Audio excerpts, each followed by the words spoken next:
Hey, what's going on, guys? Sterlingtheinvestor here, and in today's video, we're going to talk about a very popular stock and what's going on with it. Guys, what has happened to Palantir stock in the last 24 to 48 hours? Let's talk about it.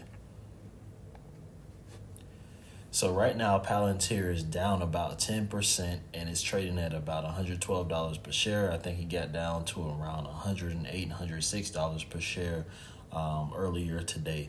So it recovered a little bit, but it's still down quite a bit.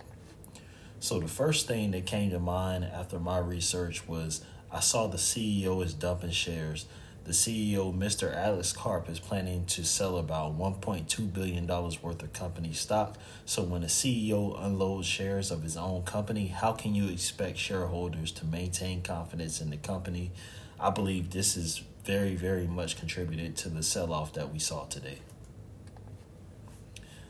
The Pentagon is also expected to have major budget cuts, with everything going on with Trump and Elon Musk and the Doge and that whole thing. They're pulling a lot of the government budgets back, and this is one of them.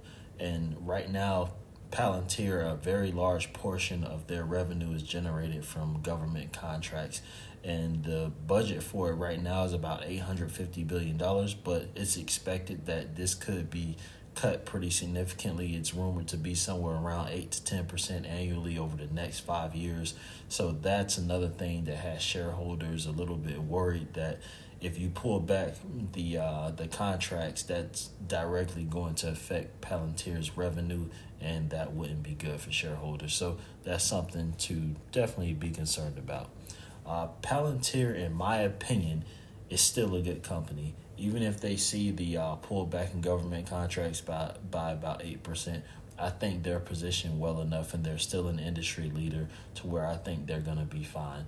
Will they have the explosive gains that we've saw over the last few months? Probably not, but the company's not going to zero or anything like that. I think it's going to be fine. However, this is a good time to get in, but I wouldn't go all in at this point because I could see the stock falling down a little bit further. Like I said, we're trading about $110, $112 per share right now. I could see it falling down to about $100 or even as low as $84 per share. So we look at a little bit of technical analysis here. Of course, we see the big volume come in and just completely take over the market. We saw sellers just dumping shares, and then we saw this big sell-off. This blue line right here is the halfway point of the sell-off, and I think if we get above that halfway point, we're pretty safe on the stock, and I think it'll continue to move up. If we don't break that level and it just kind of pulls back and it teeters anywhere below that, and then specifically if it gets below this yellow zone here, and volume continues to stay bearish, I think we could see this thing ride down to $100 per share, like I said before, or even $84 per share. Just my opinion. So that's my opinion of what's going on with Palantir stock. I want to keep this short for you guys. I know it's a lot of very long videos, but I wanted to give you the meat of what's going on with the stock in a very short, clear, and concise way. So if you guys do have any questions, please feel free to leave a comment below, shoot me a DM, and I'll get back to you as soon as possible. I hope y'all are having a great day, and I'll see y'all soon. Peace.